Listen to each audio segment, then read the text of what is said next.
It's the Worldwide Sports Radio Network.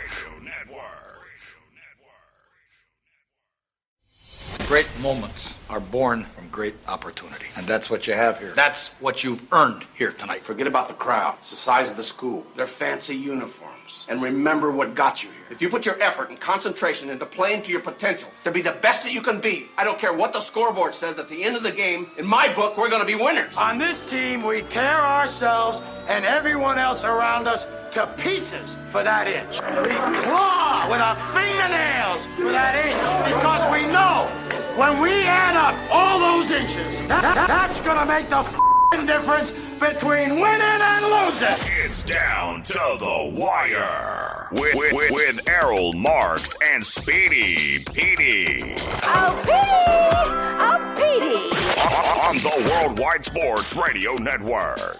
Hello, Long Island, New York, and around the country. This is Down to the Wire. We are live every single Monday from 6 p.m. to 8 p.m. New York Eastern Time.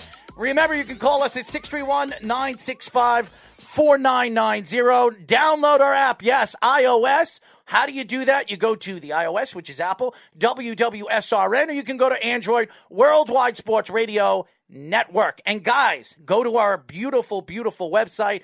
It's all brand new, set in stone, everything. All you got to do is go to it, www.worldwidesportsradio.com. You can follow all our shows. You can listen to all our shows. It's great. Our articles are wonderful. So definitely check it out. I want to apologize to all the fans. I was at the doctor's. I'm going to be getting neck surgery in the next couple of months. So I have a really bad herniated disc, which is rubbing. So that's a whole nother story. I don't really want to get into the effects of what I feel like, but I'm going to actually get surgery. So I'm very happy about it. I'm not going to have to deal with the pain that I'm going to have to deal with. Oh my God, it's just terrible. But anyways, at 6:30, we will be talking to a guy that I actually follow and watch his YouTube presentations about the New York Jets. I've been wanting to get him on the show. I reached out to him on Instagram about a week and a half ago, or a week ago, and I reached out to him. He answered me, and I'm happy to get him on the show. So we'll be talking to Ian, the host of Jet Central on YouTube. So definitely check that out. That'll be up. We'll have him on in about a few minutes. And at 7:15, we'll be talking to Vanderbilt defensive tackle recruit Terion. How do you pronounce this? Sugick. So we're going to have Terion Sugick. We get all the top recruits on the show, so I'm very excited to have him on the show. I can't pronounce these guys' names. It just throws me off every single time Speedy puts these guys' names out there. But anyways, before we get the Jets guy on the show, I want to speak about the New York Jets yesterday. And there's really nothing to talk about. The only thing I could say about the New York Jets is, when is this season going to end? That's the best way I can put the New York Jets right now. When is this season going to end?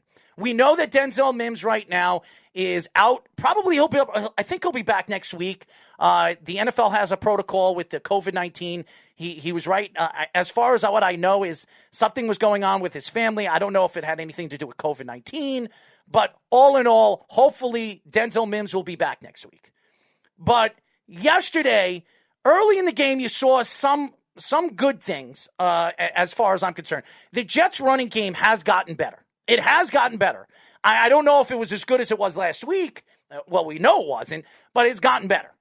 And the offensive line is starting to work. You see what Mekhi Becton could be as the Jets start to produce some other offensive linemen. The offensive line has so many weaknesses to it. Now, we know what McGovern is. We know what he is capable of being because we've seen him with the Broncos. We've seen him in his career, how successful he has been as a center in the league. Now, has he been good as a New York Jet? The answer is no. George Font has been better as we've seen as the season progressed, even though he's had some injury problems. The New York Jets as a whole, all in all, Marcus May is the leader of this team. And Marcus May, in my eyes, is just as good or even better than Jamal Adams. I'm going to tell you why I think Marcus May is better than Jamal Adams. It's called leadership. And I don't believe Jamal Adams, after what you have heard, and I hate fake people. I hate fake people. And I believe Jamal Adams is a fake person because this is a guy that was drafted by the New York Jets when he was a top 3 pick. He fell to the New York Jets, and he was picked 6, and the Jets gave him an opportunity to be a leader of his team. He dragged Le'Veon Bell here because he wanted Le'Veon Bell to help him win a championship with the New York Jets, and then he fleed the New York Jets the year after. And you look at Le'Veon Bell, then he flees after Jamal Adams, and the Jets are now trying to rediscover who they are and what they are as a team. And Marcus May is the only person that I see with leadership of this team. He wants to be on this team. He wants to be the leader of this team, and he wants the Jets to win, even though as a Jet fan, you do not want to see the Jets win. You don't. You want Trevor Lawrence, a generational type of quarterback that can help this team for the future. We all thought Sam Darnold was going to be that guy, but let's be honest. Sam Darnold has not looked good. He's gotten worse. And this team as a whole is starting to depress me. It is a depressing thing when you watch a team like this where you thought this team was going to win. I predicted the Jets to win about 7 or 8 games. When you're right now, 0-13? Mm-hmm. You're 0-13. You have 3 games left. You're playing the Rams next week. Then you got the Browns, and then you got New England. The only game that you have a chance to win, which we hope that they don't win, is New England. This team is, to me, we're trying to figure out what this team is all about, what this organization is going to bring. Are they going to get Bill Cowher? If they decide at the end of the year, which we hope, Adam Gase is gone, is Bill Cowher going to be interested in this job? Now, what we have heard from Boomer Esiason, and I haven't reached out to Boomer. I know Boomer personally. I haven't reached out to him, but I would love to get him on a show, and I want to know why he thinks that Bill Cowher would be interested in this position. Now, this guy hasn't been a coach for 14 years. The organization has not won since the Rex Ryan era. That's 10 years ago. And this team hasn't won a championship in 51 years. So why would Bill Cowher come here? Now, Joe Douglas would be a reason. His draft stock, you saw what Ashton Davis is turning out to be. Denzel Mims looks like a player. Mekhi Beckham, even Bryce Hall. They have players. They have some young players that you can look forward to. Quinn Williams. I almost said Quincy Enunwa. Quinn Williams has shown you that he could be a dominant force in the middle, even though I don't think the 3-4 would fit the New York Jets moving forward. With a guy like Quinn Williams, I think they need to move to the 4-3, as you see with Leonard Williams and the New York Giants. This team needs to figure out what their identity is. And even as a fan, I'm still wondering what their identity is. It is an embarrassment. And losing against now the Seattle Seahawks are a much better team than the Jets. Defensively, they're not good. They have the worst secondary in right now in the NFL. They're ranked, I think, 31st or 32nd in yards per throw. Jamal Adams, yes, he's getting to the quarterback. He's blitzing the quarterback. He has 8.5 sacks. He had a sack again yesterday. Jamal Adams is all about me, himself. $90 million, $100 million, highest paid safety of all time. My personal opinion, Jamal Adams is an overrated player. He's been an overrated player since he came to the Jets. And anybody that knows me on this show, and I've been doing this for 6 years, talking Jets football, everybody knows that I have never liked Jamal Adams. I have never liked him. I never even thought he was the best safety in the league when he was here. The fact is, when you look at the Jets and where this organization is going, you would hope Trevor Lawrence would be the guy. He would be the guy that the Jets are going to put there and build their team around. And then you're putting pieces around him. Mekhi Beckham, Denzel Mims. You got Seattle's draft pick this year. You have 9 draft picks in the next 2 years in the first 3 rounds, which is more than any team in the NFL moving forward for the next 2 years, which is a huge opportunity for the Jets to rebuild their defense, their defensive line, and their offensive line, which has been weak since really the Rex Ryan era with Nick Mangold and DeBrickashaw Ferguson. And then on the defensive side, Muhammad Wilkerson, Sheldon Richardson. I mean, that was when the Jets had a defensive line. And I think when you look at the big picture of the New York Jets, And I don't even think Muhammad Wilkerson was a part of that team. When you look at the big picture of where the Jets are going, I don't know what to look forward to in the offseason besides $98 million that they have to spend. They're going to have to overpay for players because nobody's going to want to come here, even though Trevor Lawrence is there, if the Jets do have the number one pick, and if he doesn't decide, you know what, I'm going to do an Eli Manning and I'm going to go somewhere else, I'm going to force the Jets to trade the pick because that quite possibly could happen. As a Jet fan, and we're going to get Ian on just 1 second, and I'm looking forward to interviewing him and talking Jets football with him. What really bothers me about this team isn't the fact that every year I'm not looking for the good parts of where this team is going to go. What bothers me is every single year I think the same way, and every single year I'm disappointed. This organization has been a disappointment. Ownership has been a disappointment. All the GMs and all the coaches. And look at Sam Darnold. He's had 2 head coaches in 3 years.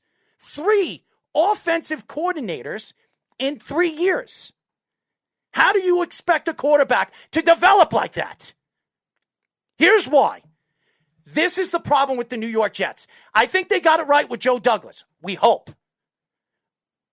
But this team as a whole, in the big picture of where this organization should have been after the Rex Ryan era, has been a real disappointment.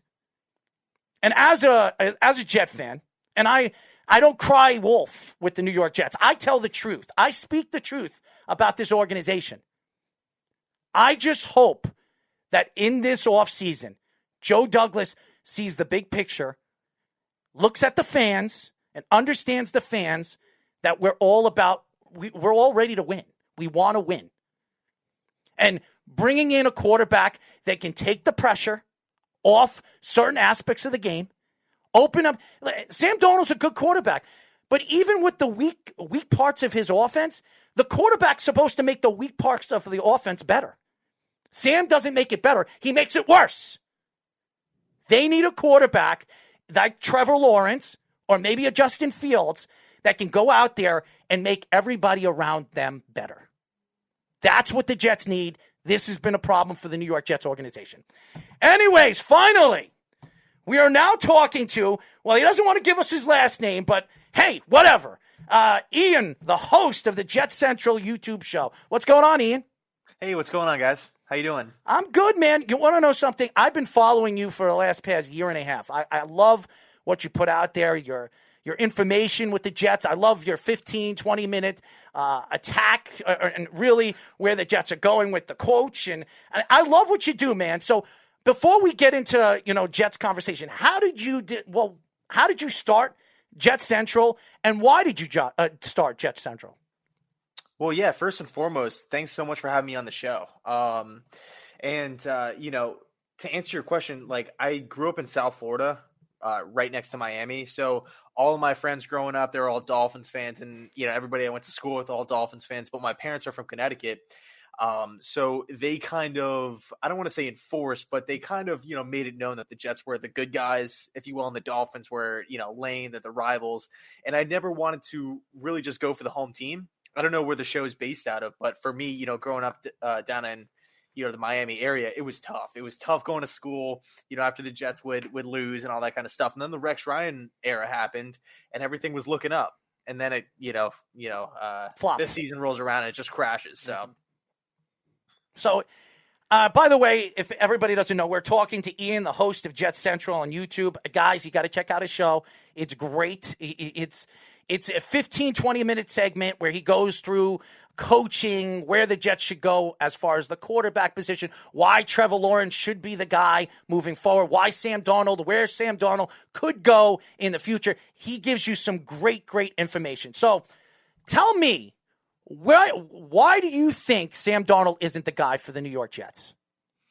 So I think when you take a look at what Sam has done in the 3-year period, disappointing is one word. And of course, you can point the blame in every single direction, not getting him weapons, Adam Gase, just being a complete embarrassment.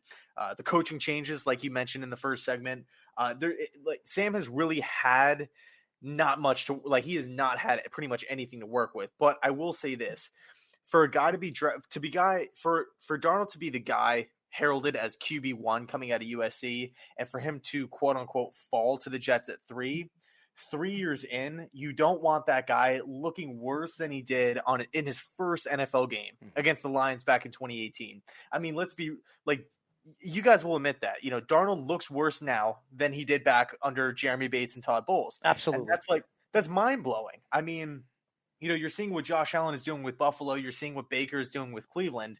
I mean, you're looking at what Sam Darnold, like what's happening in that situation. It's like, yeah, the Jets completely mishandled that situation. The Jets are at fault, but at the same time, Darnold, his development isn't there. He's not really elevating any of his teammates.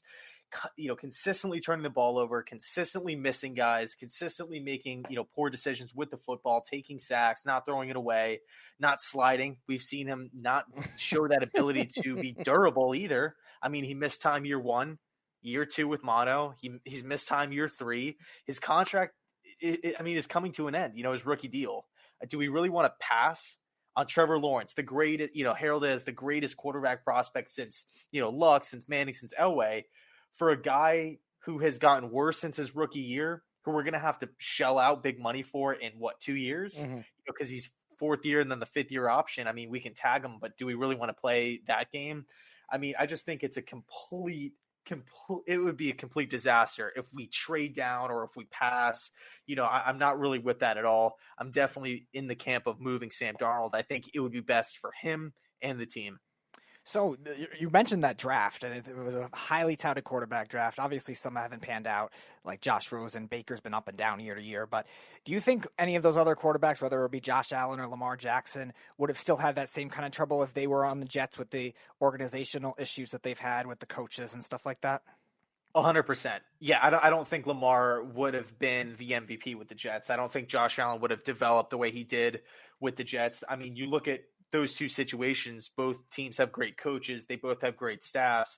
They're getting players in the building to build, not only just the team, but to build, the confidence level in the quarterbacks. With Darnold, it's been pretty much a revolving door at offensive line. Gase has just completely ran this team into the ground. Everybody's hurt. Like, it's just everything that could go wrong with this team has gone wrong, unfortunately.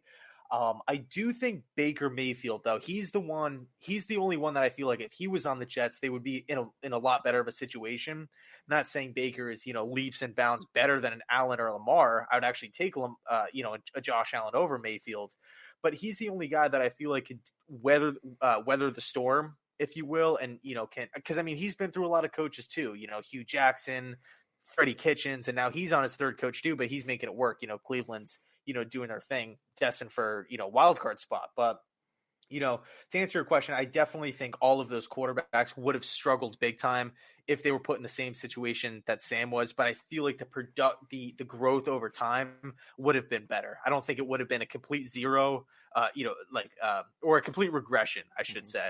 No, I absolutely agree with you. But I'm not a big Baker Mayfield fan. Everybody that knows me, but I watched your draft party.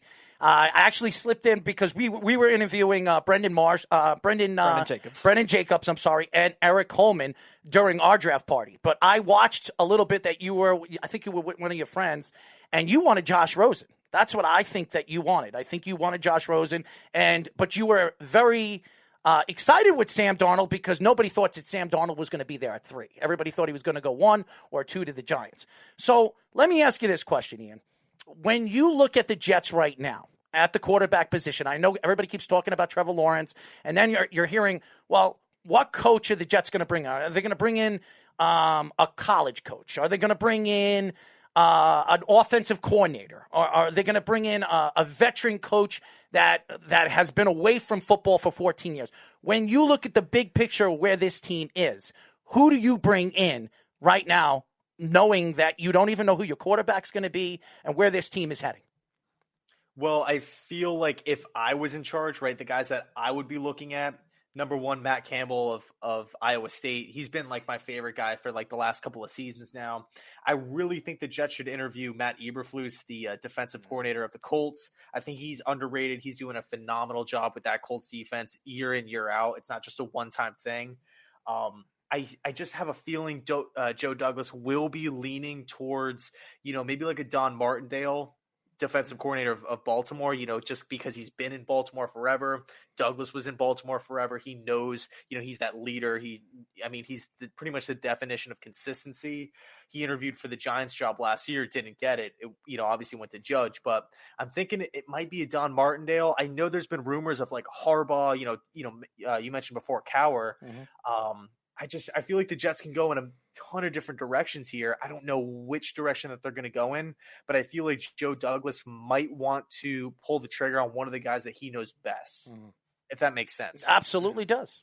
It's funny. I've brought up Eberflus for the last couple of years, and most recently on this show as a great candidate for the Falcons who need so much on defense. So it's interesting you brought him up for the Jets. But how about some under the radar head coaches that maybe you think could be good hires for the Jets if they fail to get one of these guys? Well, it'll be interesting. Well, I do actually kind of think that Campbell and, your guy Eberflus, I think both of those guys are somewhat under the radar. I feel like the mainstream guys are like Eric Bieniemy, the Arthur Smiths of the world, Harbaugh. I'm trying to think of a couple others. You could bring into discussion the guys that are probably going to be fired, like a Doug Marrone, maybe Doug Peterson, maybe Matt Nagy. I don't know how the fans will feel about, some of these guys, but Douglas was in Philly with Peterson, so there could be some, familiarity with that. I'm trying to think of an underrated guy that like nobody is talking about. Me. One's not really coming to mind. They should hire me. That's who they should hire. Yeah. I probably could do better than Adam Gase. My play calling could be better. A dead dog could probably do better than Adam Gase. It's 40-3 against the Seattle Seahawks. That secondary is absolutely horrendous, and Sam Darnold couldn't throw a touchdown. Sam Darnold didn't throw a touchdown for almost 2 months.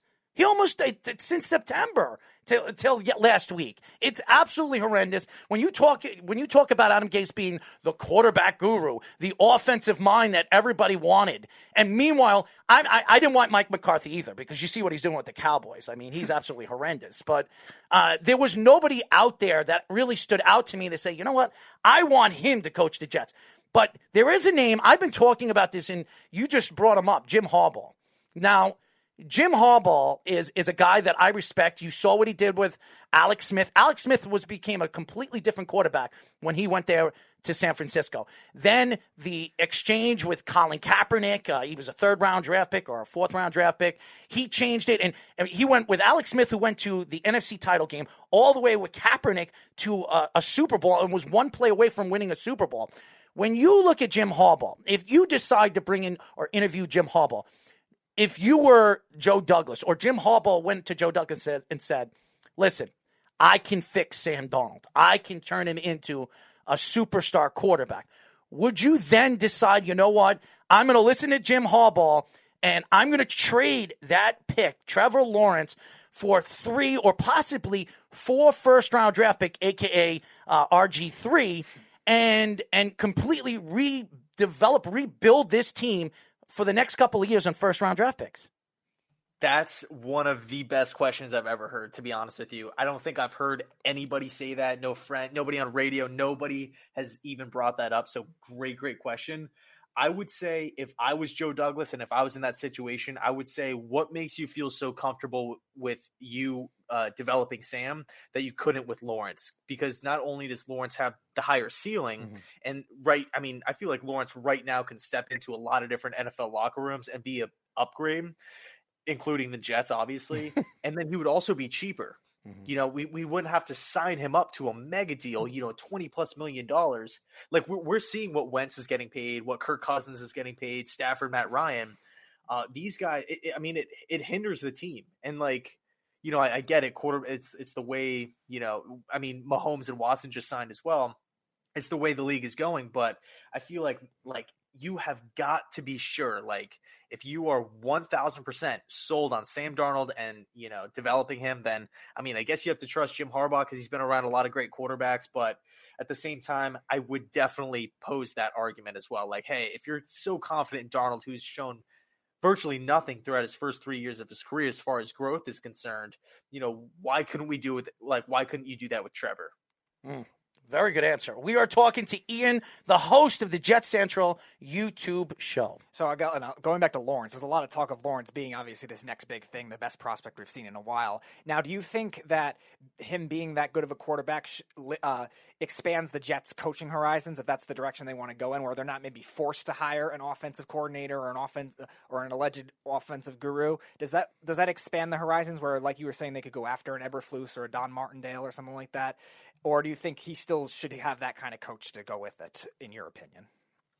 I definitely think it expands the horizons for sure. I mean, no matter if you have a generational quarterback or not, I feel like whenever a team is picking first overall, that's always a valuable asset. I mean, we saw it with Myles Garrett, Cleveland, just because it's not a quarterback, like it could be a defensive end, an O-lineman, whoever it is, that first pick is a huge plus doesn't matter who's coming in. Every single coaching candidate out there is going to find that aspect attractive.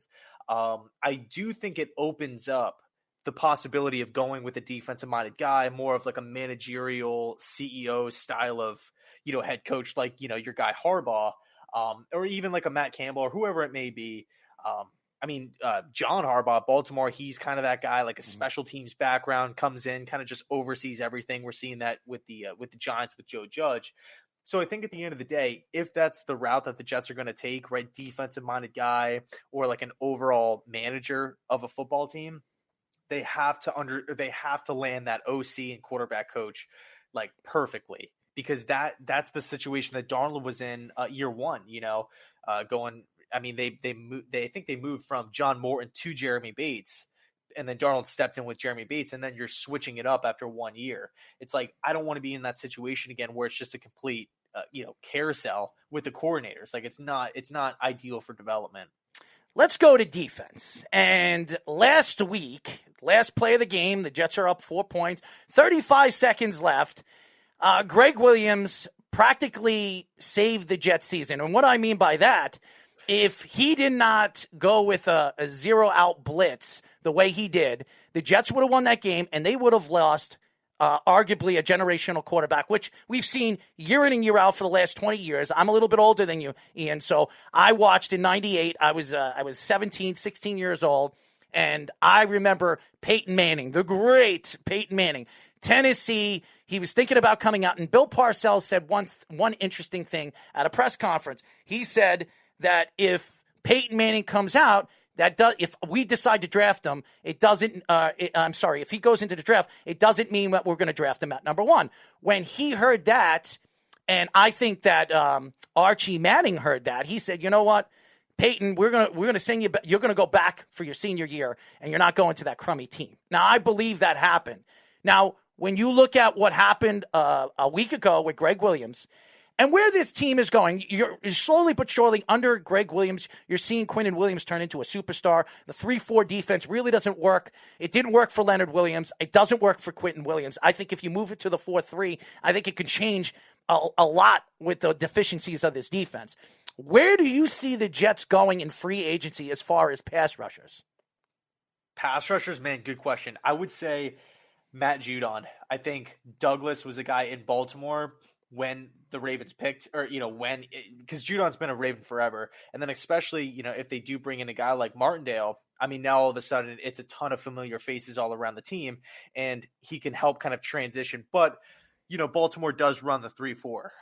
So if you're hell-bent on the 4-3, I would say maybe bringing in a Robert Saleh as the head coach, and then I'm trying to think of 4-3 edge rushers that are free agents. I know Bud Dupree's up for free agencies, or his contract going to be up. Matt Judon. Can't really think of any other traditional. He's only a 1-year deal. Yannick Ngakoue is another one that's on a 3-year or 1-year deal, so he'll be a free agent again. The Ravens haven't signed him yet. I don't think they're going to sign him. He's going to want $100 million, and I don't think they're going to pay him. He's had a decent season, but everything that we thought Ngakoue was going to be when he was traded to Minnesota, it didn't work over there. He was traded to Baltimore because he was going to help them. Baltimore has looked worse defensively last couple of months. So Ngakoue, you would think that it would take their defense to another level. It's made it worse. So here's another question. I know you're a huge Jet fan. You watch every single play. And every single thought, it goes through your mind as a Jet fan. When are they going to screw up? Okay? What play is going to make them and embarrass them on national TV? In yesterday's game, was there a particular play that stood out to you that said, oh my God, this team is absolutely horrendous? Dude, so I hate to come on here and be like super depressing. No. We're going to get to some good things. Okay. Don't worry. Okay. We will. So basically, I always had that mindset with Todd Bowles, right? Like something's going to go wrong. Geno Smith is going to, throw the pick, or, it's going to be Fitzpatrick. He's going to throw, multiple INTs or something like that. But with Adam Gase, man, as negative and as depressing as it sounds, the game is lost at coin toss. Like I feel like the Jets have no chance to win these games, and I'm not, over exaggerating here. Like, if the Jets are up 7, the New York looked really solid in their first drive yesterday. They went all the way downfield, kicked a field goal, looked great, and then it's like, that's it. Like everybody knows it. Every single, the Seahawks players know it. They know there's going to be 0 halftime adjustments made. They know, I feel like these teams kind of toy with the Jets in the first half, and then once the second half arrives, it's like, okay, let's turn it on, just, wipe the floor with this team. Let's Bill Belichick here. That was even with Metcalf hurt too in the first half too, and the Seahawks still poured it on. Yeah, I know. Yeah, it's crazy. So, again, I'm not, trying to sit here and be like facetious or anything like that, but I don't feel like there's one specific play that flips in the favor of the opposing team for the Jets. I feel like it's literally lost at coin toss. You know what really stuck out to me? It was the first quarter when Sam Darnold practically threw it to Jamal Adams and he dropped the ball. And he dropped the ball and he went to the sidelines. You saw him go to the sidelines and he's looking at his hands and he's playing with his hands, like talking to him. And I said, oh, here we go. And then the next play down, when Sam Darnold, he was throwing the ball all over the place. I knew that the game was going to be completely abysmal, but that's the Jets. But let's go to good things. Let's talk about good things. As you guys know, we are talking to Ian, the host of Jet Central YouTube show. Check it out. I'm telling you guys, if you like the Jets and you're a Jet fan, Ian gives you some good information about the Jets, his thoughts of where the Jets should go as far as the quarterback, the coaching, everything. He really gives you defined information that if you're a Jet fan, you'll definitely love. And I actually appreciate what you do as a Jet fan and a host of your show. So I love what you do. And that's why when I reached out to you on social media, on Instagram, I was like, you know what? If he answers me, I would love to get on my show. We've interviewed some really top-end talk show hosts, analysts, and professional athletes, all the top 100 recruits, and they all love our show, and we have a lot of fun with them. This is not like a normal radio show. It's not like WFAN or ESPN. We want you to feel comfortable, and it was so funny because when I reached out to you, you were like, I'm not going to give a phone number, which I understand because you don't know me, and I'm not going to give you this. And I said, I wonder if he thinks I'm a serial killer. No, like, crazy as it sounds, man, there's been situations where I got you. Something out, and then like all of I a got sudden, you. Something dude, you don't even have to explain. I just thought it was really, really funny, and I told our social media manager, Jillian. She's like, I can't get a hold of him. And I was like, I got a hold of him, but he gave me his email. So I guess I'll get in touch with him that way. You know what? I'll just give it to Speedy, who's sitting right over here. Mr. Weird looking Polar Express bearded lady over here. Anyways, he did shave the beard. Dude, it was really ugly. It was really defined and ugly. But I was fine with the bearded lady reference because it was from Spaceballs, though. Yeah, he loved that. Anyways, let's get back to the New York Jets because I don't want to throw the topics all over the place. There are two bright spots that really stand out to me when it comes to this team. And one, Marcus May with his leadership, who's going to be a free agent at the end of the season. He only has the 4-year deal. He doesn't have the 5th-year option because he was drafted in the second round. And I love what I've heard from Quinnen Williams. I really love, and I know Quinnen Williams last week said that Mekhi Beckham pushes him to be better at practices. And they both push each other. And I love what the Jets have in youth. Everybody says, well, the Jets aren't talented. They don't have any talent. Meanwhile, if you want to compare and contrast the Jacksonville Jaguars or even the Detroit Lions to the New York Jets roster, I think the Jets have a much talented, younger, better roster moving forward and much better pieces. When you look at Quinnen Williams and you look at Marcus May and even Denzel Mims, who has 19 receptions, 324 yards, he's looked fantastic for the little bit of time he's been on the field. Is there more things to look forward to next year when it comes to the defensive side and the offensive side of the ball after they find a coach? Yeah, I would say I wouldn't necessarily say that the defense is more like there's more to look forward to on defense, right? Because considering, let's just assume it's going to be Trevor Lawrence or even Justin Fields for just sake of argument. I mean, Fields is still a guy who would essentially go number one in every other draft if Lawrence wasn't in it, so he would still be a guy with a huge ceiling, right? Potential through the roof, a mobile guy that can, use his legs, stand in the pocket strong and to fire balls down the field. I mean, that's something to look forward to as well. You would like to think that Joe Douglas would use some of these, some of this cap space that he has available or some of the draft picks on some weapons for the offense. I feel like that's the reason why this team is so bad. I never really thought it was Greg Williams in the defense. You brought up Marcus May playing great. Quinnen Williams having really an incredible season. I think the corners, they're young, they're inexperienced, they're all late round guys here, but I mean, I feel like the defense, they're playing admirably. I mean, it's not like it's not like the defense is giving up 40 a game easily. And plus, you have to look at the offensive side of the football. It's like, they're turning the ball over all the time. They're always going 3 and out. The clock is always stopped, and the defense is out in the field forever. I mean, how much longer can undrafted free agents like Lamar Jackson and late round guys like Bryce Hall cover DK Metcalf for? It's like it's so much to ask. So I think when it's all said and done, heading into next year, the Jets are going to have a bunch of young core pieces that they can build around that are on essentially cheap rookie contracts, right, which is going to be very, very exciting moving forward. So I want to bring up the late round picks, like you were mentioning with Bryce Hall, and also love that pick, by the way. Love that pick with Bryce Hall and Jabari Zuniga as well as another one that both of those players came off of injuries, and they were good value picks for the time, especially with Bryce Hall, who was supposed to be probably a late first or mid first round pick, early second round pick if he didn't get hurt with the torn Achilles at Virginia, because he was one of the best corners in college football at that time. So we've seen Hall already play very well. What are your expectations for both of those guys and some of the other late round picks that they had for Joe Douglas? So going into next season, yeah. So I think outside corner is going to be interesting, and Brian Poole's a free agent at slot. I mean, there's actually a lot, and it's funny you mentioned that, because I literally just wrapped up doing a video on guys who the Jets should be targeting with the second first round pick, so the Hawks pick. And Sean Wade was the first guy I talked about, and he was a guy 6'1" out of Ohio State who can cover both on the outside and on the inside.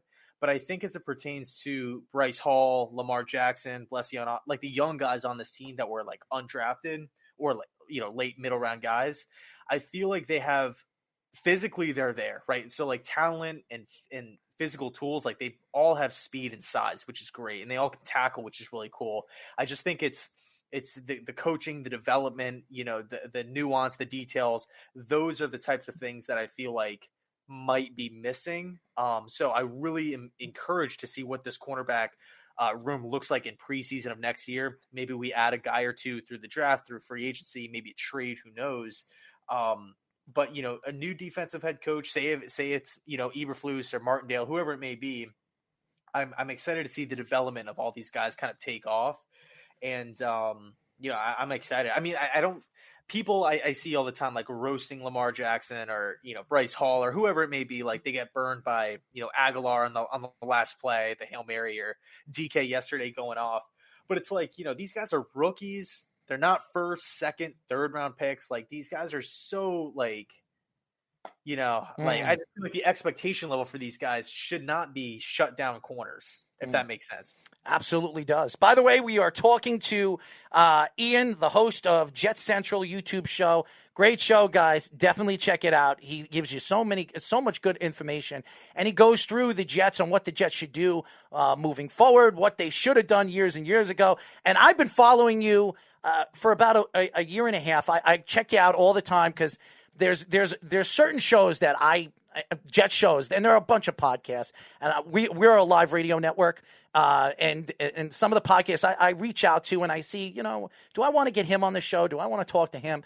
And some of the stuff that they say is completely outlandish. I think that you give precise information on the way you look at it as if you were the GM or you were the coach of the team and how you would attack the situation. So free agency next year, the Jets have close to $100 million to spend, second most right behind Jacksonville. When you look at the wide receiver free agency, and last year was horrendous. There was nobody.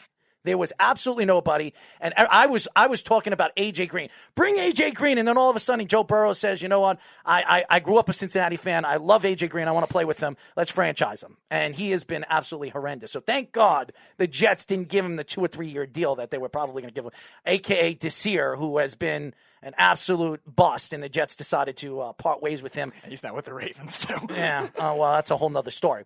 So there are 4 wide receivers that really, really stand out to me, and I think the Jets have to look at from a scale to 1 to 10 for each of them. Are you ready? Yes. Allen Robinson. 10 out of 10. Juju Smith-Schuster. 8 out of 10. T.Y. Hilton. 2. All right. Will Fuller. 5. Average. It's so, and I didn't write it down, but if I were to rate all of them, I probably would have rated them practically the same, except Juju Smith-Schuster. Where do you have him? I have him at a 7. I think the problem with Juju Smith-Schuster with Pittsburgh over the years is I think they've used him wrong. I think he's more of a slot guy. I think they've put him too much on the outside. Yes, he could play the outside. A lot of people say he's a number 2. I still think moving him in the slot, he could still be a number 1 guy. I think when you look at Pittsburgh knows how to find wide receivers just as much as they know how to find running backs. They've been doing it for years. And linebackers. They've been known for that. The one thing that I can say this year, and you saw it this past week, actually last night, they, for some reason, take a step back and they don't use their wide receivers against certain defenses. They don't use them in particular situations that make sense. I mean, if Juju, with all those Washington and Johnson and Juju and Claypool, you got 4 legitimate guys. If you know that Juju Smith-Schuster is a better slot guy, and everybody's been saying it for years. Juju he's fast, but he's really not that guy that can go on the outside and really beat you on the outside. He's just not. He's not that guy. We know Allen Robinson can. Allen Robinson can do everything. You can put him in the slot. You can put him everything. He is the best guy available, but I still believe that Chicago will franchise him. I can't see Chicago saying, you know what, we're going to get rid of him, unless they say, you know what, we don't have a quarterback. Nick Foles is gone. Mitchell Trubisky's gone. We're going to have to rebuild this team. We might have to draft a rookie quarterback. It's not going to make a difference. So maybe we should just part ways with Allen Robinson because he's going to be too much. So I like T.Y. Hilton too, but the guy can't stay healthy. He can't stay healthy. And these are the things that I look at the Jets and knowing the New York Jets. Now, I will say this. Joe Douglas, so far, he's 1 for 100 for his first draft because I think he absolutely nailed his first draft. The one thing that I've seen with Joe Douglas being here for almost 2 years is the guy does not choose wisely when it comes to free agency. We've seen this over and over again, even this offseason. Now, he didn't give long-term deals to George Font or McGovern only. They gave him, I think he gave him a 3-year deal, 2 years guaranteed or something like that. And C.J. Mosley is obviously not his guy, but they cannot drop him because it would kill them in the salary cap. So when you look at the New York Jets, obviously, Ian, because you're a huge Jet fan, I know it throws me off about where this team is. And the Jets have been known for years for their running game. That was over the years with the Curtis Martins, the Joneses. They ran the ball. They were a ground and pound team, and then they had they would have a wide receiver like Braylon Edwards or somebody like that where he can make plays in the open field. Do you look at the free agency with running backs? Because Aaron Jones is available this offseason, and I would, even looking at a wide receiver, because Denzel Mims looks like he's going to be a star. I really believe Denzel Mims is going to be a star. And I still think he could be a number 1. would you rather pay an Aaron Now, you have money. You can pay both of these guys, but you got to really find at least one or two pass rushers. They have been abysmal at the line of scrimmage since John Abraham. They can't get to the quarterback. They're embarrassing. They're an embarrassment as far as a team when it gets to a quarterback. So when you look at Aaron Jones, and I think Aaron Jones is one of the best, one of the most underrated running backs in the NFL, do you make a move and pull it out of your butt and go after Aaron Jones before the wide receiver, or you just go after the wide receiver because you got a load of draft stock right now? You can draft a wide receiver in the second round and get yourself a big-time player, just like you did with Denzel Mims. Do you go after the running back, or do you go after the wide receiver? Well, I think if you go after a running back, it'll be cheaper, right? Just from a financial standpoint, I think it'll be less of a burden on, the cap, obviously. But I feel more comfortable with an Allen Robinson out there, a Juju Smith out there, than I do a guy in the third round. Now, I'm not saying the guy in the third round. I mean, look at guys like Claypool and T. Higgins. Like, you can get guys in rounds 2, 3, 4, and 5. And, I feel like every single one of the Steelers receivers were not first-round picks. So, you can definitely get value there. But assuming that we get a Trevor Lawrence, a Justin Fields, we move on from Darnold, it's going to be a young rookie quarterback starting next year. I feel more comfortable acquiring a wide receiver, getting him, signing him, on a big money deal long-term. So, he's going to be there for a long time. It's not just it's not going to be some 1-year prove-it deal, and then maybe drafting a running back with the second, third-round pick. I mean, there's going to be a lot of guys like Etienne Clemson, Harris from Bama, Chuba Hubbard from Oklahoma State. Like, there's so many running backs. I mean, either way you go, there's a lot of position. Like, there's a ton of wide receivers and a ton of running backs in the draft. So this draft is honestly kind of made for the Jets. As crazy as it sounds. Just remember, the last time they gave a big contract to a wide receiver, his name was Santonio Holmes. And by the way, he came from Pittsburgh. And back Le'Veon Bell came from Pittsburgh. That's right. And none of them worked out for the Jets. So there you go. It does add to the track record, though, because the Steelers tend to draft defense mostly in the first round. So you're right about that. None of those receivers are ever first-round picks. And even Le'Veon Bell was a second-round pick, too. So that's not very interesting. So I want to go back to what you were saying earlier about the receiver rankings, because I found it interesting you put Will Fuller that high in comparison to T.Y. Hilton, when Will Fuller's also had very similar types of injury problems. He's had a lot of bad injury problems, too. And to me, when I look at Will Fuller so far in his career, he's probably a slightly better version of what Robbie Anderson was with the Jets. He's a fast guy, he can catch touchdowns, but he also has some drop problems, and he's very streaky. So what is the enticingness with Will Fuller to you over somebody like a T.Y. Hilton? So I think with T.Y. Hilton, I just feel like he's not going to get any better.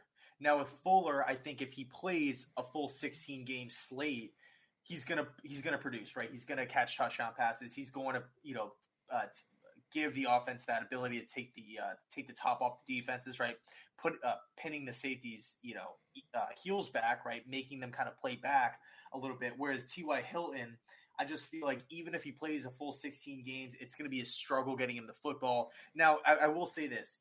Whether the Jets bring in A-Rob or Juju or OBJ, whoever they bring in, T.Y. Hilton and Will Fuller will definitely be upgrades over the entire roster. I do like Mims, but I think Fuller would be considered wide receiver 1. He would be the first option. And same with Hilton if, those are our two guys that, hypothetically we were to bring in. But, I mean, I like Mims as a solid number 2. I don't really think he's ever going to be a superstar. I think he's going to be that Eric Decker, that guy that can, he comes down with the ball on third downs. He screams across the field. He's going to be he's going to be a great receiver. I just don't ever see him being that Michael Thomas, Julio Jones. I do. I see Denzel Mims being that type of player. 19 receptions for 324 yards. I think the Jets have completely not used him the right way. I mean, the guy can jump, he can leap like a kangaroo. I mean, this guy could do everything. I just don't think Sam's throwing the ball enough to him. He's seen the ball, 7? I think the most he's seen the ball thrown to him in a game, I think, was 7 or 8 times. And then there are games that he's seen the ball 3 times, and he has 46, 47 yards in 2 or 3 throws. So I don't think they're using him right. I do believe Denzel Mims could be a great number 1. I believe, and remember I said this, guys, and I've said this over and over again, not because I'm a Jet fan, because I'm an honest Jet fan. I believe out of that draft class, being that there were 16 wide receivers drafted in the first 2 rounds, which was the most ever. Denzel Mims will be the best wide receiver in that draft class. Remember, I say that. And you're going to come back. And yeah, no. To build off of your point, there's no preseason. All the training camp, all that stuff is weird because of the virus. And he was hurt. Yeah, and he's hurt half the year. So this guy steps in, leapfrogs the entire depth chart, and immediately starts producing. Like the minute he gets there, his first game, he's catching passes. Mm-hmm. It's not some struggle getting him the football. I mean, I feel like Flacco did a better job getting Mims involved than Sam. Mm-hmm. No, I absolutely agree with you. And Flacco's got the arm strength. Sam has arm strength, but Flacco's been known. He a couple of years ago, people said that Joe Flacco still had the strongest arm in football. Now you have Patrick Mahomes. You have all these different guys, the Josh Allens of the world, that could throw the ball 80, 90 yards on their knees. I mean, it's ridiculous what these guys and how they throw the ball.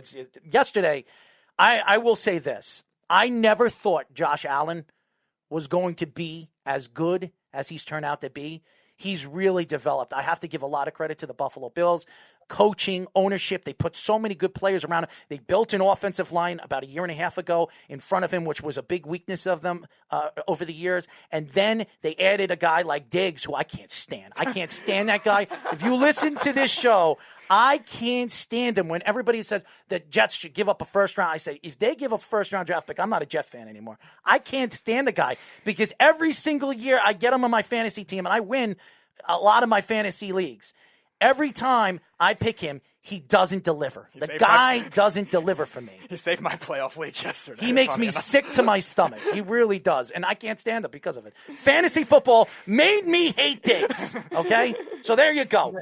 You know who's like that with me is Devontae Parker. I don't know why you ever trusted him that much. Yeah, some games he pops off 20 points, 23 points, and then some, like yesterday, 0, like nothing. That's also the epitome of Brandon Cooks too. He's like that as well. Yeah, certain receivers, you have to know what you're getting into when drafting him for fantasy. They're the epitome of that, and Parker and Cooks are definitely like that. Diggs, he saved me yesterday, so I can't be mad. Oh, I'm mad. Every time I see him play, it makes me sick to my stomach because I remember the name Diggs. I want to dig a hole and dig him into the ground because every year he screws my fantasy. I'm in the playoffs and I'm in the semifinals, and I just squeak by the semifinals sometimes because he can't produce. He didn't do it with Minnesota, and now all of a sudden he becomes a star with Buffalo because of Josh Allen. It just makes me sick to my stomach. Ian, now that you know that I'm not a serial killer, okay? We got to be friends, man. We got to be friends. I would love to get you on the show. I'd love to talk Jets football and football with you. And you live in New Jersey, man. I think that's where you live, right? I don't. No, I actually live in Tampa, Florida. Oh, right, man. So I thought you lived in New Jersey. You got to come up here to the studios, and I'd love to do a live show with you, man. You're a good guy. I love what you do, man. I love the enthusiasm and really what you put out there. You put a good product out there, and maybe even thinking about maybe putting your product on our network. I would love to do that. I think you're sensational. You really are, man. Keep up the good work. And I think all the fans, why don't you tell the fans how they can follow you on social media and how they can follow your show? Yeah, well, thanks so much for the kind words, man. It really, really means a lot, and I do appreciate being on the show. So I run a YouTube channel called Jet Central. Instagram, I think it's official Jet Central or it's something like official Jet Central. Mm-hmm. Twitter, it's Jets_Central. Pretty much all things New York Jets. Some breaking news here and there and stuff like that as well. Yeah, I'll tell you guys, if you love the Jets, and by the way, we have a guy that does Weapons Hot. It's a Jets podcast. It was a Jets podcast. Now it's a Jets show on our network. He does it on Sundays at 6 o'clock, CJ DeSimone. And he lives in Tampa, just like you do, right over there. Okay. Right over there. And he is a diehard Jet fan. And by the way, it's so funny when he gets angry because one side of his mouth goes up and the other side goes down. And it sounds like he's going to bite his tongue. It's really, really funny. I have a lot of fun with these guys. When I come on their show and they ask me to come on the show and argue Jets, I'm very emotional when it comes to that. So when it comes to the New York Jets, I'm an honest Jet fan. But I'm a realist. I know where the Jets are. If they land Trevor Lawrence, that can change that organization for the better. It really could. He is a generational type of talent. And even Mikey C., my partner who helps me run this radio network, he even told me Trevor Lawrence is a damn star. And this is a guy that hates the Jets. He absolutely despises the New York Jets. He says, well, it's always negative with him. You know what he tells me? He says, you know what's going to happen with the Jets?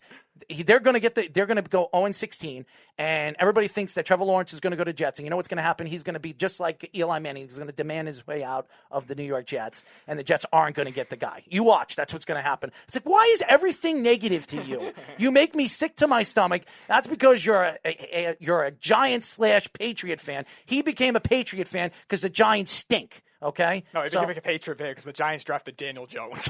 Whatever it was. I mean, and he still hates Daniel Jones. You should hear what he said about Daniel Jones, even though I think Daniel Jones is not as bad as everybody thinks he is. Ian, I'll definitely get in touch with you. Thank you for joining us, my friend. Yeah, thanks again for the invite. I had a blast. Absolutely. Ian, guys, the host of Jet Central, the kid knows what he's talking about. He is really talented. Definitely check it out. I love his show. I love his information that he gives. And I was happy that he said he wanted to come on the show. He's very, very intelligent on what he's talking about. When we come back, we'll be talking to Vanderbilt defensive tackle recruit Terion Sugick here on the Worldwide Sports Radio Network and Down to the Wire. You're listening to the Worldwide Sports Radio Network. You're listening to Down to the Wire on the Worldwide Sports Radio Network. Little Avicii, baby. Whoa, whoa, whoa, whoa, whoa. As you guys know, this is the one, the only, Down to the Wire. We are live every single Monday from 6 p.m. to 8 p.m. New York Eastern Time. You can call us at 631-965-4990. Go to our website at www.worldwidesportsradio.com. Download our app on iOS, WWSRN, and Android, Worldwide Sports Radio Network. Well, it's the battle of the Vanderbilt defensive linemen, it seems like. We interviewed Marcus Bradley the other day, and I love the kid. I absolutely adore the kid. He came on the same day this particular recruit was on the same day. They were both. One was going to Maryland, and the other one was going to Vanderbilt. All of a sudden, our social media manager, Jillian, reaches out to me the other day and says, guess where Marcus Bradley's going? And I said, where is he going? He's going to Vanderbilt. And I said, what do you mean he's going to? He says he decided that he didn't want to go to Maryland. He's transferring to Vanderbilt, which is very, very interesting. And then when I came into this studio, Speedy says, you know why he's going to Vanderbilt? And he said, because Terion is there. I said, Terion who? He says, Terion Sugick. And I said, oh, I remember Terion. And why not? So Jillian reached out to me the other day and says, I'm going to get Terion on the show next week, and we're going to talk a little bit about Vanderbilt football, and here we have him. We have him right there in front of our faces right now. We are now talking to Vanderbilt defensive tackle recruit Terion Sugick. What's up, Terion? What's going on? How you doing? I'm good, man. I mean, I'm not wearing tidy whities like my partner over here. Wrong again. Don't listen to him. He likes wearing his SpongeBob tidy whities. This is what he likes to do. You know what he had the nerve to tell me, Terion, the other day? He actually did the show a couple of times in his pajamas. You know, we're in a studio. He wants to dress. No, I was at my house. No, that's not what you said. Yes, I did. You said you were. You thought it was here. I said it was at my house. Terion, he said he was wearing his pajamas here in the studio, and he wasn't wearing any underwear. I was wearing it at my house. Did you not say you don't wear any underwear under your pajamas? Yes, but I was at my house. I was not here. It was over Thanksgiving. But you admit the facts that you said that. Did you not say that? Yes, I did, but it was for my house, not here. I'm lost here. First of all, you tell me a while ago that you're wearing tidy whities. Now I never said that. Now you're saying you don't wear tidy whities. Now all of a sudden you tell me that you were in the studio wearing pajamas, but you weren't wearing any underwear. Now all of a sudden you're saying the only way you were wearing underwear, you weren't wearing underwear is when you were at your house. That's Why don't true. you tell the truth ever, Speedy? That is You're making true. me sick to my stomach. This poor guy is hearing this. I don't come. Have you ever seen me in pajamas on the show? I have, actually. Yes, I have. No, you haven't. Well, you're just an interesting fellow. I haven't. Well, you only been on the show once, so that's not fair. That's not fair unless you watch the show all the time, which quite possibly can. By the way, we are talking to Vanderbilt defensive tackle recruit Terion Sugick. So, Terion, how are you and your family doing since the last time we spoke with the COVID-19? We actually doing good. I mean, everybody's staying healthy, staying out the way. You know, not trying to get any contact to us. You know, staying far away from people we haven't been around that much. Well, I will tell you this. I sometimes I wear a mask next to this guy because he breathes very heavily, and I'm afraid that he has COVID. I mean, look at him. Doesn't he look like a kid that has COVID? I mean, look at him. I mean, come on. I don't know what looks like a COVID, but he looks like COVID. Anyways, so we hear that Marcus Bradley is heading over there to Vanderbilt. When you heard the great story and the great information coming out from Vanderbilt that they're going to land that next defensive lineman, what did you say and what did you hear and how excited were you?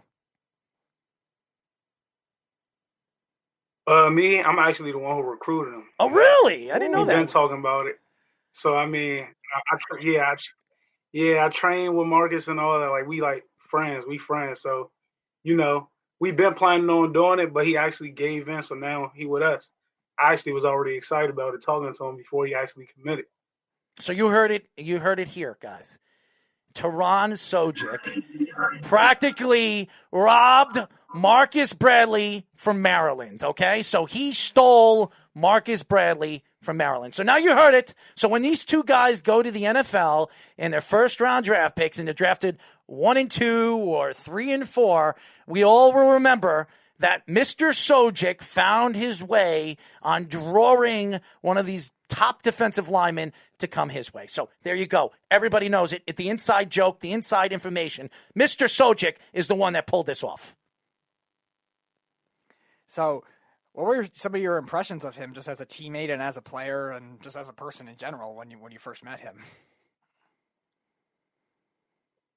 I mean, you want to know who you playing with, you know what I'm saying? Like, you don't want to play with somebody who don't go hard, don't work hard. But me and him, we train together, so I got like basically an overview on him because we work out together. And, you know, we actually played against each other before when he was at DeMatha. And actually we became friends, like just off training together and stuff like that. So I mean, why wouldn't it be cool having a friend at a school that you're going to playing beside you at that? And had the opportunity to play early, and we both could rec conference together. You definitely will in the SEC, and you'll have the opportunity to really shut Mr. Bama up because I can't stand Nick Saban. I can't stand him. All right, I grew up a Florida State fan, and even though Florida State Seminoles are absolutely horrendous, and I'm hoping that we can see some good times instead of bad times. I can't stand over the years. Just watching Bama, Nick Saban going there, and Bama was not good until Saban went there. I mean, they had those cold years where for like 5 or 6 years they were just horrendous. Yeah, once Bear Bryant left. Yes, they were absolutely horrendous. And then they had Nick Saban, and his team can't – I mean, they keep going to the national title game. Thank God Clemson has stepped in the way and knocked away 2 championships from them, or they would have had back-to-back championships. So when you look at the SEC right now, what team stands out to you the most, and what team do you want to play the most, and what team you want to kick the living daylights out of? I mean, the team you see like on TV the most, I say this year was Bama. It was actually 3 teams: Bama, A&M, and Florida. That was the top 3 teams in the SEC this year. So, I want to play all 3 of those schools. I actually got people, former teammates from my high school, they play on 2 of those teams. Well, actually about to be 3, because another one of my friends is committed to Alabama. But, you know, I want to play all 3 schools. I mean, I got a feeling that this class we bringing in, we could flip the program. You know, it'll be good. So, interestingly, Vanderbilt's head coach, Derek Mason, just got fired after an 0-8 start to this season, I think 2 weeks ago. And I'm assuming he was the one involved in your recruiting process directly as a coach. So what were your thoughts of him as a coach, as a recruiter? And do you think that he can maybe get a job somewhere else? Do you think he could possibly come back if he can't find anything else, maybe as a defensive coordinator or something like that? What were your impressions of him? Well, actually, I think he's a great guy. He actually a great guy. He cared more about his players than anything else. I mean, it's not just about football with him. It's about the players' well-being. So, I mean, of course, you got a coach like that. Of course, you won't going to want to commit under him. You know, I mean, when we found out he got fired, I mean, everybody was shocked. But I mean, it happened in a game of football. I mean, don't get too stuck on the coach. They move around. It's a business. So, I mean, I was shocked at first, but I kind of got over it. I mean, he was a key part of my recruitment, but I also got a strong bond with Coach Hay. As you guys know, we are talking to Vanderbilt defensive tackle recruit Terion Sugick. Now, Terion, Carl Falk, one of our fans, wanted me to ask you what are your thoughts with the Vanderbilt female kicker? Are you surprised finally that the NCAA has a woman playing men's football? I mean, no. I think it's a good idea. I mean, you might as well make history. I mean, it's a good thing. I mean, you can't be like that. I mean, I like it. I liked it. As long as she don't get hurt. I mean, that's the only thing. I just don't think it's a good idea, but if she don't get hurt, I think it's a good idea. I mean, just do it. Did you ever see Necessary Roughness? You ever see the movie? Yeah, I seen it. And you know the woman kicker, and she was a model. She was a model. So, and I do believe that. Yeah. I do believe that certain positions, as long as the woman doesn't get hit or she doesn't get killed, women are just as athletic as men, and I think it makes sense. Why not? Why can't a woman play college football with men? I absolutely believe they can. I just hope that you don't put them on the line of scrimmage and you're going to kill them. So we don't want to see that. So staying on this topic, could you see something like a different position where it's not a special teams player like a kicker or punter? Because we've seen it in Division II already. There was a safety there. I'm drawing a blank on her name off the top of my head. Got a scholarship from, I think it was Detroit Mercyhurst. I think her name was Tony Harris. So could you see it where they could have it on a different position, whether it's in a Power 5 conference or even just throughout Division I football? No. The only reason I say that is because, college football, they all applying for the same thing. Or most people, they trying to go to the next level. Mm-hmm. And if a girl on the field, I know me, if a girl on the field lined up against me at O-line, every chance I get, I'm going to abuse her. I mean, she wanted to play the sport, so you shouldn't do nothing like that. Like a girl at running back, her helmet might come off every play. It's not the smartest idea. It's not. I think the positions that don't get touched the most, that's the positions they should go with. If they do, let it continue to happen. I agree with you. I would not put a girl in a position where she can get hurt. I mean, a man is 60 times, 50 times stronger than a woman, and it doesn't matter how big and strong she is. A man is just that much stronger. As you guys know, we are talking to Vanderbilt defensive tackle recruit Terion Sugick. I mean, I should be the broadcaster. I should be the guy announcing you when you're coming out under the trust. I should be the guy. Well, you pronounce my name Sugick. So yeah, SU. So basically like SUE dash GICK. So Sugick. That's how you pronounce it. I mean, it's hard to pronounce it. Hold on. My whole life couldn't nobody pronounce it. Hold on. Yeah. I'm gonna help you out right here. We are talking to Vanderbilt defensive tackle recruit Terion Sugick. Yeah, that's better. All right, so I can drag the Terion Sugick. So there you go. I'm good. So Terion, we're looking at Vanderbilt this season, and obviously everything that's happened this season, the coach firing, it hasn't been a good season for Vanderbilt. Okay, now you're going into next year. You, Marcus, are going to be there. You're going to be a duo over there in the middle of the defensive line. You guys are going to cause havoc. Where do you see this team going now with some of the acquisitions going over there to Vanderbilt? Me, especially next year. I mean, this year they had a straight SEC schedule, and then there's a bunch of opt-outs, a bunch of players hitting the transfer portal, so you really can't count this year against them. That's why I don't understand, why this year was such a big deal. Because, COVID, most players don't want to play because they don't want to bring it home to their families when they visit. But I think next year, I mean, overall, I think we should definitely have a better season. If me, personally, the schedule I've seen, I think we should have a positive record, especially with all the talent that we bringing in. Even though we're going to be young, there's a lot of guys that's hungry, get on the field early and play. Well, speaking of hungry, again, one of our fans says, what is your favorite snack to eat? Me? Mm-hmm. Yeah, I like Rice Krispie treats. That's right. I remember that. Rice Krispie treats. Yeah. You know, I like Rice Krispie treats too, especially when they have the different flavors in it. They have these like the new ones now. You have strawberry taste to it. You got some blueberry taste to it. I like those. I mean, the plain ones, they kind of like, I'm not a big Rice Krispie fan when it came to when I was a kid. I was more like a Fruity Pebbles fan, you know? They have the Fruity Pebbles treats. You ever have those? Yeah, nah, I didn't have those. I mean, I had the cereal. Oh, you gotta try the Fruity Pebble treats. You'll like those. If you like Fruity Pebbles, you'll love Fruity Pebble treats. They're very good. So there's a narrative that's going around a lot of college football analysts, including one of our hosts who does a show. He did a show today. He does a show in the morning that the narrative of SEC defense being this big powerhouse in college football is going away.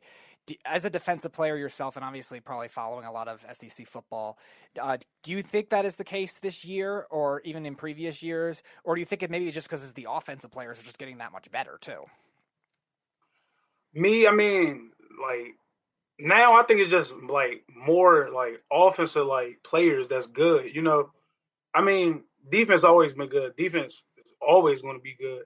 Help team win championships. But now it's a lot of players that's coming out of high school, developing through college, and they becoming top offensive prospects. So, you know, like Bama, they got a lot of offensive people like that's good. Their whole receiver core is basically good.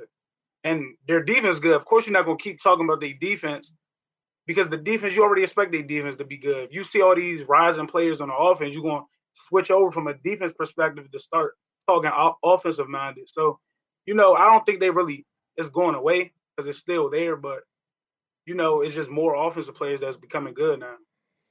Terion, when you look at the defensive position, especially the defensive line, and we spoke to you about this a little while ago, and you look at the defensive line, and there are certain positions now from college football to the NFL that really stand out.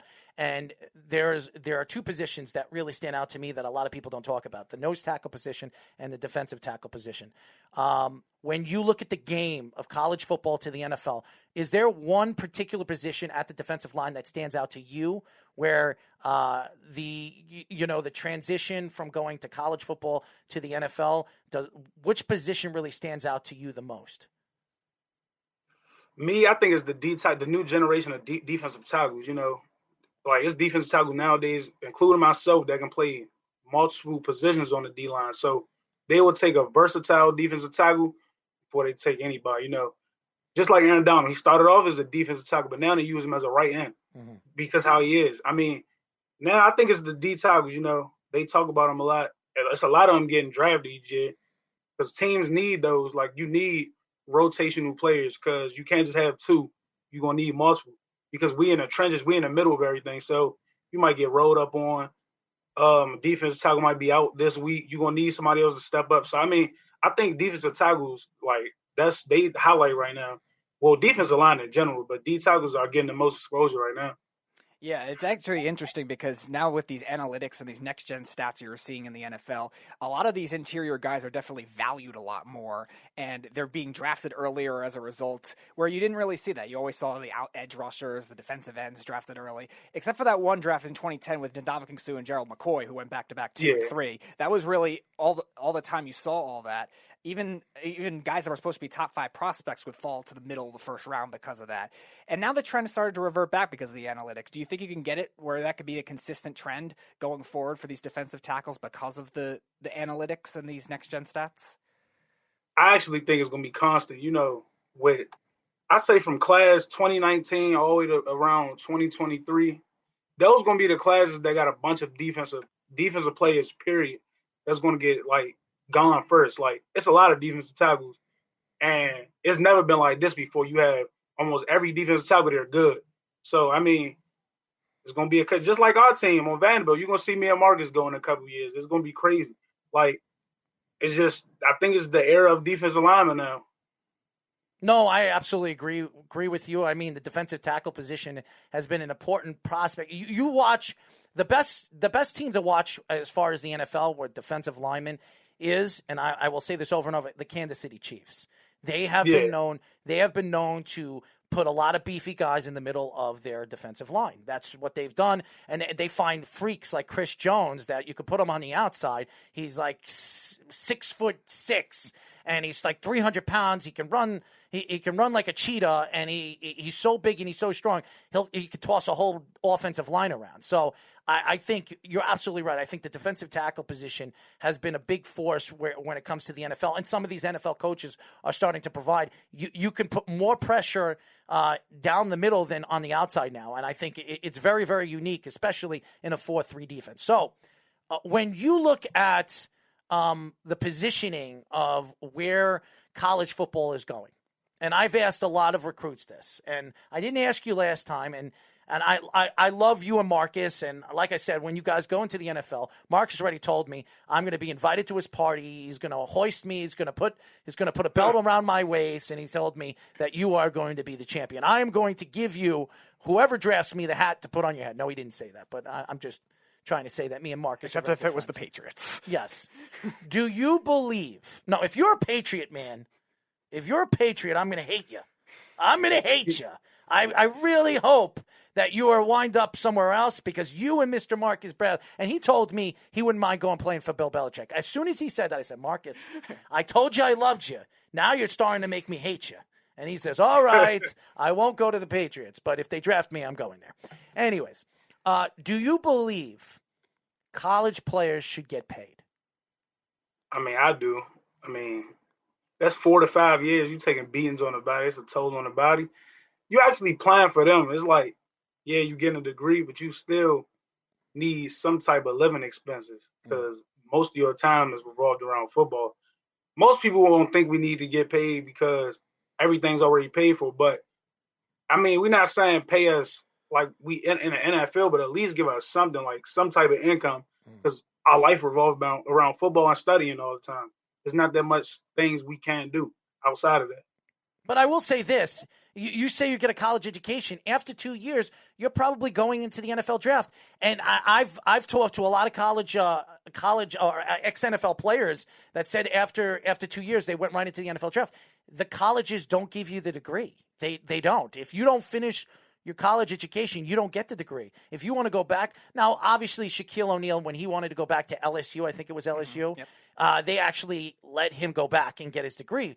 But he's Shaquille O'Neal. Larry Fitzgerald recently. Larry Fitzgerald too, but no, Larry Fitzgerald didn't go back. He did it online. He did it online. He did it online. Okay. He did it online to get his communications degree, and he's talked about that. The Arizona, whatever that stupid Arizona, whatever it is. Larry Fitzgerald. I love Larry Fitzgerald, by the way, but a lot of people, and I've said this to a lot of athletes and a lot of recruits and even ex-athletes.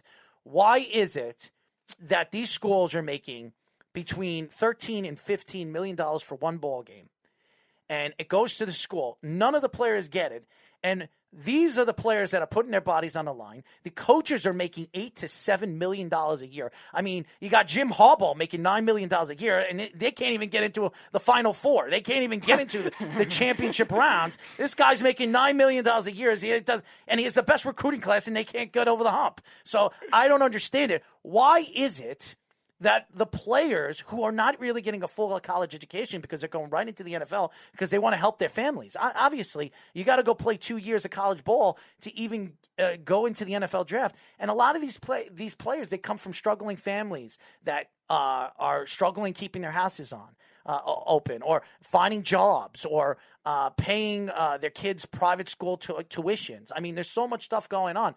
Could you look at the way the game has changed with the college football and understand that the players union should reach out to the NCAA and fight this? Because we talked to a tennis player recently, and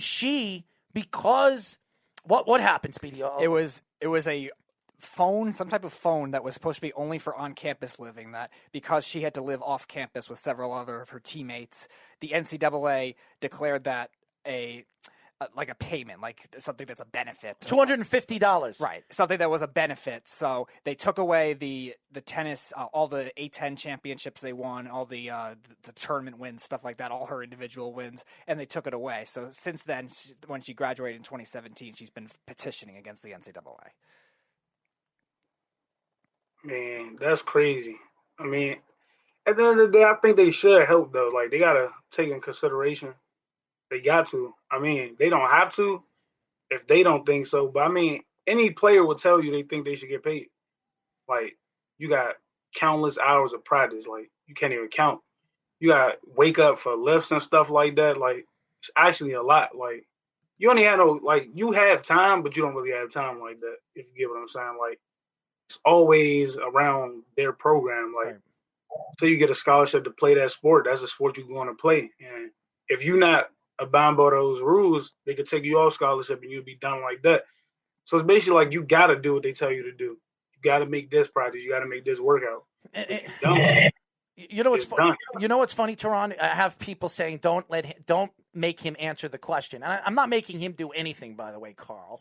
All right, I'm not making him do anything, and it's not hurting his status or where he's going to go in the draft or where he's going to Vanderbilt. All I'm asking him is that these kids are going into college.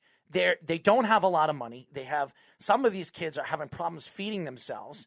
And stuff like that, all because they're getting a full scholarship to go and play for a school that practically recruited him and told him, "We want you to come to the school. We're going to help you give you a scholarship to get an education, and we're going to help you become more of a man. And then eventually, because you're going to the SEC or you're going to a big time school, Division I, we're going to help you get into the NFL." And what do they get out of it? They get just somebody saying, "We're going to give you a scholarship. We're going to give you a full scholarship." And then 2 years later, you're going into the draft. You're still not getting your education, and you got to move forward. And all the 2 years that you dominated for that school and helped them win ball games or help them win 7 or 8 games where they're making millions and millions of dollars off of your talent, you'll get nothing out of it. And I think it's wrong. I think it's completely wrong what the NCAA does to you guys because you guys are kids and your careers could be over with a blink of an eye. Yeah, definitely. So I'm not throwing him under the bus, guys. He's not hurting his draft stock. So I'm helping him out here. I'm trying to help here. Anyways, sorry. 2-part question here for you, Terion. So one, in this kind of shortened season, we've seen a lot of players drop out, and we've also seen them prepare for the NFL draft. We were talking to a guy who does a Jets show on YouTube before that. A lot of good running backs, Chuba Hubbard, Kylan Hill, guys like that dropped out. So do you think that kind of shortened season will affect the way that they declare for the drafts with the extra eligibility? And 2, with you potentially entering a shortened season, what do you think what kind of effect do you think that'll have maybe on the scheduling, maybe playing in all SEC again, and also on maybe the college football playoff too?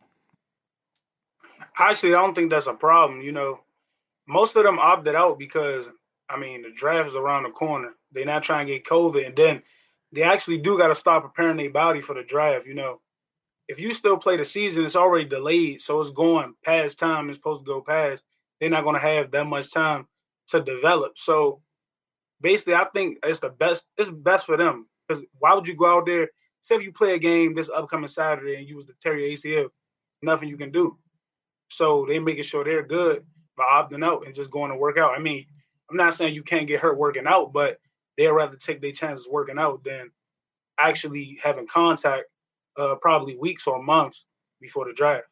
Jalen Smith was a good recent example of that. Tore his ACL in a bowl game and lost his first-round pick, top 10 probably draft stock. I wanted him for the Giants in that draft before. Well, thank God you didn't get him because he's been an absolute bust. But they got Eli Apple, who's a worse bust. So well, that's true too. I mean, Eli Apple went over there to New Orleans and helped him play pretty well in the playoffs, and he played pretty well his last year with the Giants, Eli Apple, and that's why his draft stock, his trade stock went up when they traded him to the Saints. And by the way, Jalen Smith, and I'm not taking shots.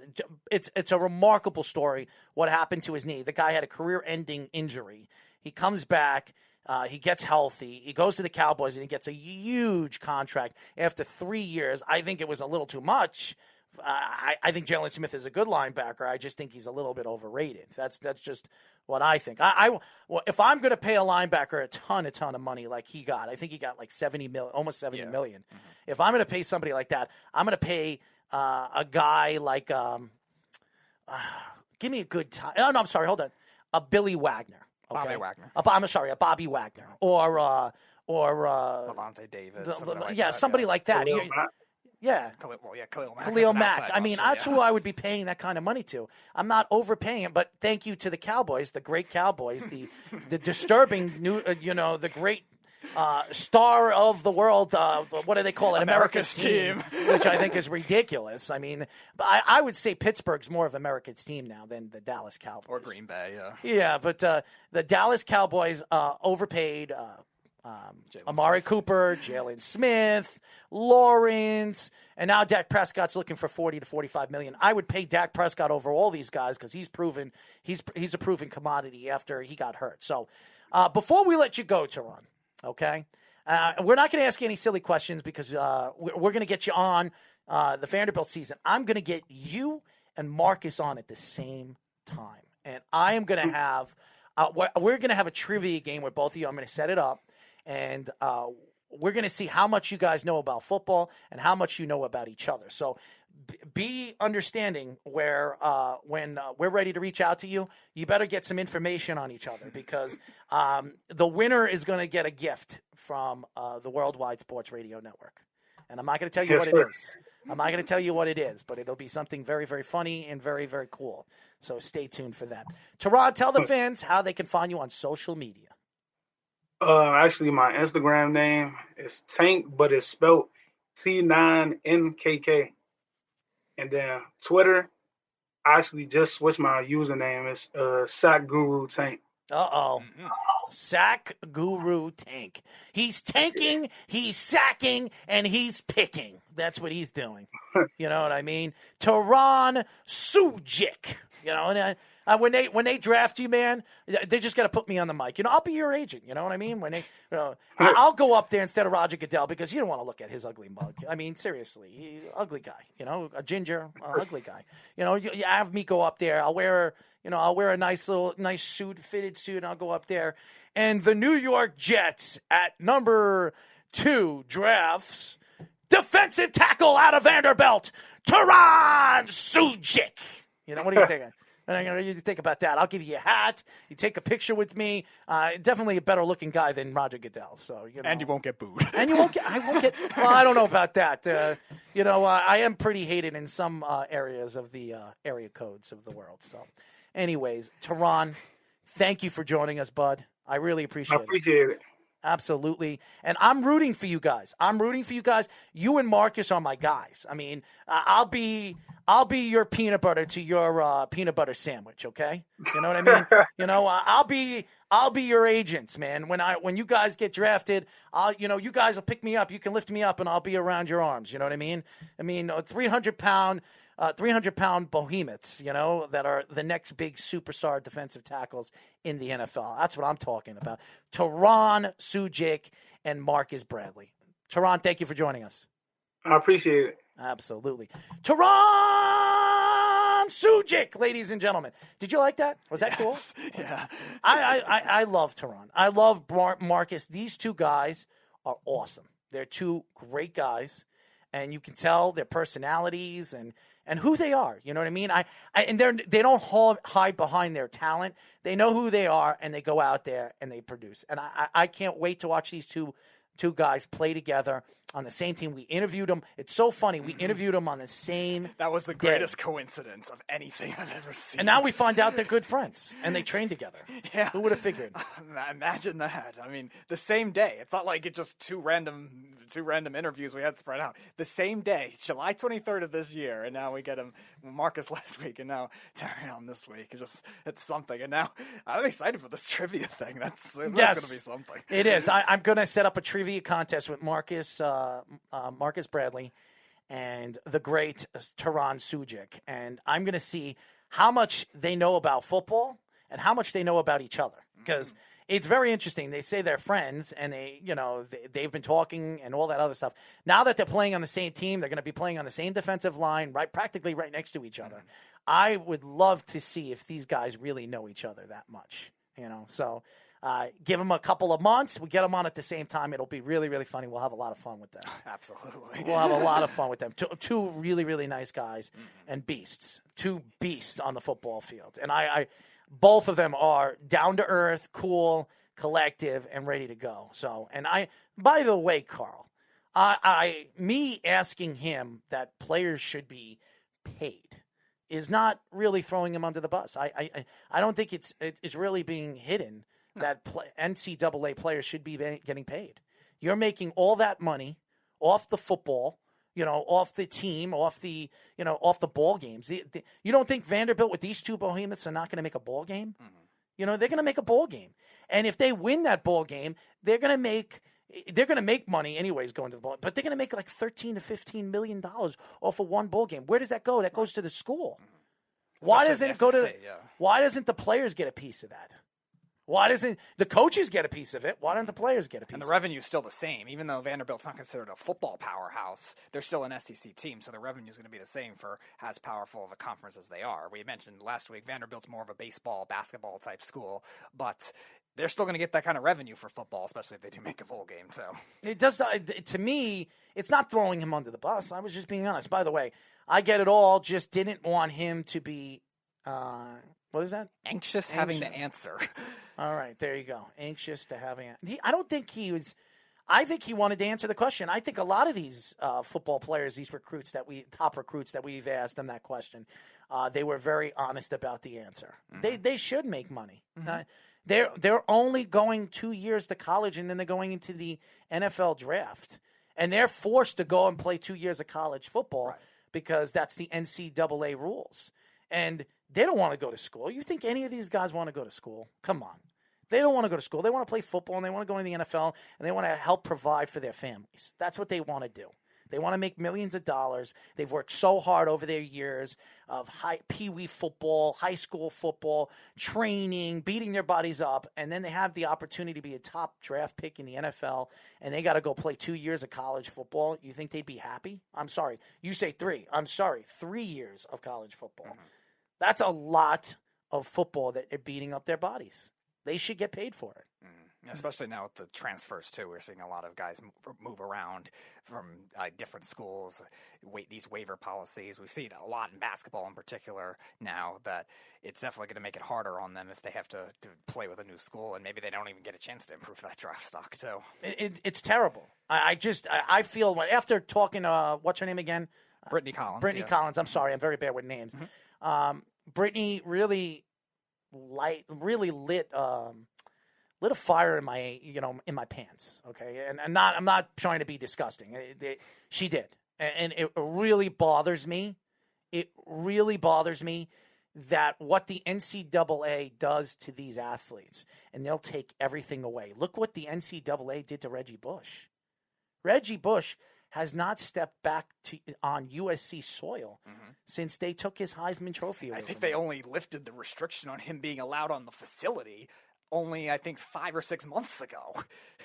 I mean, how would you feel that the best athlete, one of the best players to ever come out of your school, won't even step foot on your soil ever again because of what the USC did to him, what the NCAA did to him?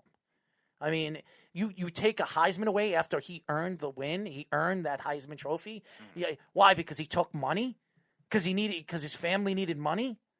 So he took $100,000. So you take his Heisman, you take the USC championship away. They still won that championship. Yep. Oh, hold on. You can give a college player a plain bagel, but you can't give them cream cheese. Yes, that's more of what we're nitpicking at with the benefits. It's terrible. It really is terrible. I feel bad for these athletes because they're used as pawns. No, they're used as a stock. They're used as a stock. What does the stock do? It grows, and then when the players go, they sell them. They sell the stock before it goes down. So what do the players do? After their 2 or 3 years, they sell them. They let them go so they don't lose the money. They don't lose the stock. So it's really pathetic. I really think the NCAA needs to figure something out with the college sports. And if these players are, even if they're not, if they want their college education, let them have their college education. And if they want to come back and finish the college education, then you should let them come back and finish the college education. You shouldn't take it away if they decide to go to the NFL. But if you just want them to come and you want to use their talents to come to your school to make money, well, then you got to pay them. And that's the way I look at it. And that's all I'm going to say about it. Errol talking about lighting a fire in his pants. Ha ha. Well, Carl, before we go, I didn't finish up on what I saw over the weekend with the NFL. And last night really stood out to me. And everybody keeps saying, the Pittsburgh Steelers are in trouble. The Pittsburgh Steelers, people are finally figuring things out. They're figuring how to beat this team. They played a very good Buffalo Bills team. Mm-hmm. A very good Buffalo Bills team that a lot of people think could be the favorites of coming out of the AFC. And Josh Allen, slowly but surely, ever since his grandmother passed away, I'm sorry, may she rest in peace, he's been a different quarterback. He's just been a more confident, more professional type of style of quarterback. And I've been very impressed with Josh Allen. I will take back at anything I said about Josh Allen. I think he's fantastic, just as much as I take back what I said about Joe Judge. And what did I tell you? Who won this week in their picks? You're in the lead right now. Josh, if the Browns win tonight, Josh will tie you up because he got the Bills right. You picked Pittsburgh, but you got the other two right with Arizona and Indianapolis. Mm-hmm. So I'm hoping that the Ravens knock off the Browns, which I think could happen. It's funny.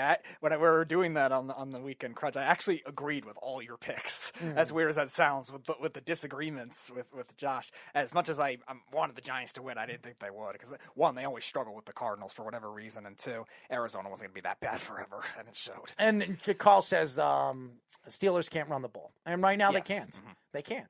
But they just added their their running back Connor just came back, right. And their offensive lineman came back. They played that game yesterday with 3 backup offensive linemen because their left guard Filer got hurt in the game. Pouncey was already not playing 100% as it was, and then they lost their right tackle Okorafor in that game too. So crazy how they were able to do all that considering that. And hang tough with Buffalo for a while, but the Bills just pulled away. I mean, the Washington football team winning and knocking off San Francisco was fantastic. I mean, I'm not a Ron Rivera fan. Okay, I've never been. I met him in Miami. Nicest guy. Really, really nice guy. I have a picture. If you guys ever look at my Instagram, I have a picture of me and Ron Rivera at a party in Miami at the Super Bowl. I've been very impressed with the way Washington has played the last couple of weeks. Their defense is starting to play. All these number 1 draft picks that they have on that defensive line is starting to produce. And their offensive line's played very well in front of Alex Smith. Alex Smith has been in a really remarkable story. It is a remarkable story. This guy could have died. This guy had an infection in his blood, in his veins, in his bloodline. He could have died, and he survived. He had 40 surgeries. 40 surgeries, and he's standing on an NFL field, playing in an NFL game, and starting for an NFL team. And he didn't even have to play well to just show how great that story is. And yet he has played well, too, amidst all that. Amidst not having much with the offensive skill players. Terry McLaurin's nice, but that's really it that Washington has. New coach, offensive line that wasn't expected to be very good. And still, it's better, but it's not great. And he's playing amidst all that. I think the players are really just buying into that story and saying this is a team that can really make an impact for him and for the league, just as a feel good story. And the Eagles and the Saints. And oh my gosh, first of all, I know a lot of Saint fans are going crazy because they lost this game. Okay, and it definitely would disturb. First of all, Taysom Hill is not a starting quarterback in the NFL. He's just not. He's a good backup. He can do a lot of different things. He's not a starter. Either is Jameis Winston. Let me ask you a question. Would you rather see Jameis Winston play than Taysom Hill? And the answer is no. I do not want to see. And I am, I'm going to say I'm a Florida State Seminoles fan. And I love Jameis Winston as a college player.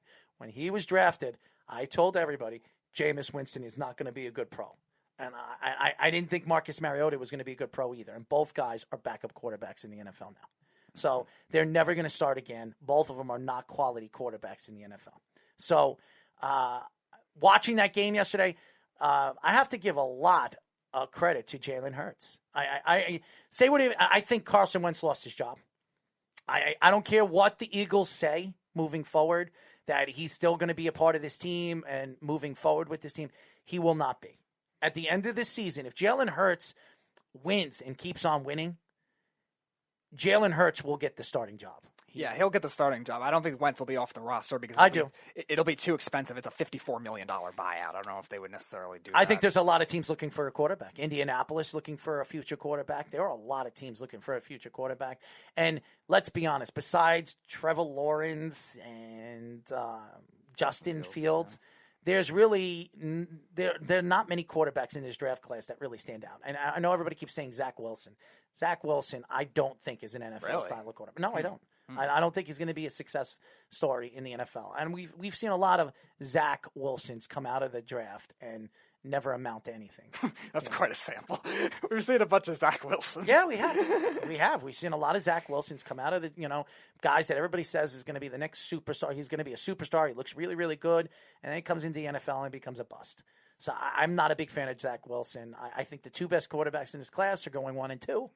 And everybody else is iffy, to say the least. So you're not a fan of Trey Lance either? No. Okay. I'm not a fan of him. I'm not a fan of any of the guys coming out of the draft besides the first two guys. They just this is a very weak quarterback class. It really is. Besides the two top ones, of course, right, that are going to be stars.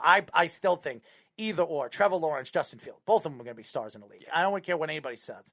My friend Eric telling me now you're going to say you want Justin. No, I didn't say that. I'm saying that both quarterbacks are going to be stars in the league, no matter where they go. Justin Fields reminds me of Deshaun Watson, and Trevor Lawrence, watching his game and the way he plays, he reminds me, and I said this all over and over again, John Elway.